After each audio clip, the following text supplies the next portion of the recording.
What is going on, everybody? Welcome back to your 15th XHTML and CSS tutorial. In this tutorial, I'm going to be covering lists. But before I do, I want to talk to you guys about this doc type right here because I thought I could get away with it, but I've been getting a lot of hate mail and people are complaining about this doc type for good reason. You know how I said that every XHTML document needs to have a doc type to make it valid? Well, the truth is that this is not a valid doc type, and I shouldn't even be telling you this, but to be completely honest, if you go ahead and delete your doc type altogether, then your browser is still going to read your web page and it's probably going to be just fine. But if you want to make a valid doc type and valid XHTML document, you might want to do this if you're making a website for someone or if you had a job designing websites. You need to have a valid doc type. So let me go ahead and grab one from over here. That is what a valid doc type looks like. I think there are three major kinds. Strict, which is like you need to write your code exactly. Transitional, which is the best of the new XHTML and the old HTML. And I think there's one called frame set. Don't ever use that because that has to deal with using the old HTML frames. And I'm not even going to teach you guys what frames are because they're worthless and I hate them and no one uses them. So that is what a valid doc type looks like. I just didn't want to throw this on you guys in the first tutorial because you guys would be like, alright, if this is the crap I'm going to have to learn, then I'm just going to quit watching these tutorials right now. But anyways, I'm going to go ahead and leave that in there right now. So, yeah, now I have a valid XHTML document. So now we can continue with the meat of this tutorial, and that is covering list. Not Lisp, like list, like L-I-S-T.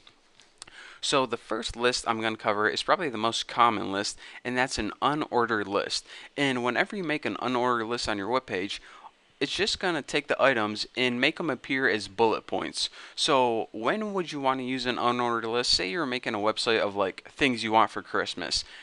Those things don't really need to be in order, because you want all of them, so you don't need them numbered or anything. It's just like a bulleted list. So enough of me talking. Let's go ahead and make that right now. In order to make an unordered list, the keyword is UL, and of course the ending is UL. So now here is where your list starts and here is where your list ends. But you're saying, Bucky, there's nothing in my list. Well, let's go ahead and change that. So in between your tags, anytime you want to add an item to your list, you need to add the tag LI. This stands for list item, and of course the ending LI. Now anything you put in between here is going to be an item in your list, and you can have as many items as you want. So let's go ahead and make this my Christmas list. So what do I want for Christmas? Let me think real quick. New sunglasses because my old ones are scratched up. And let's just go ahead and copy this because I'm lazy. And alright, so we want new sunglasses. What else do I want? A computer. Can never have too many computers. I want some paintings. Did I spell that wrong? Good. Perfect. Paintings for my walls.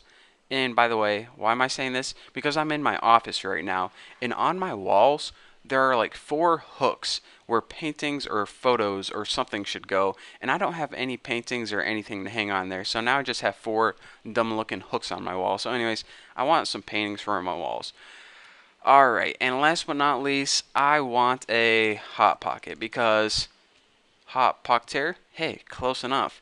Everyone needs a hot pocket on Christmas. It's just like a rule. So let's go ahead and save this, and now you can see what an unordered list looks like.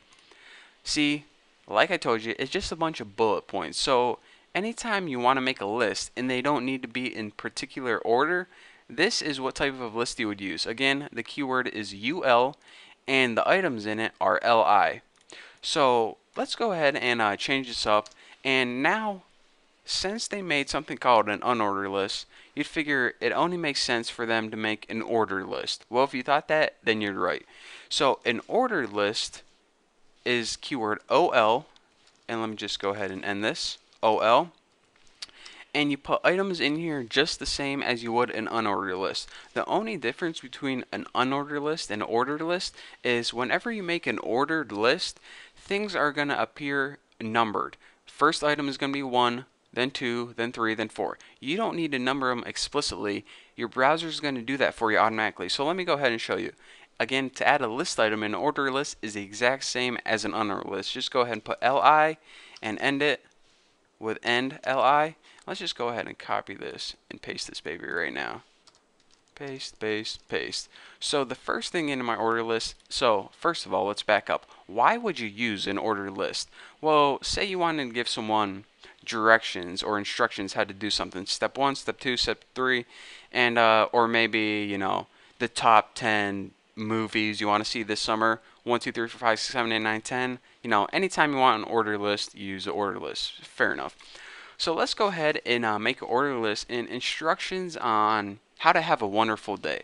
So number 1, go to YouTube. And notice I'm not typing number 1 anywhere because my browser is going to do that for me automatically. Step 2, type in the new Boston. Step 3, watch all the videos that pop up. And step 4, eat a Hot Pocket, because we got to throw a Hot Pocket in there sometimes. So that is the instructions on how to have a wonderful day. So let's go ahead and save this and refresh it and see what we got.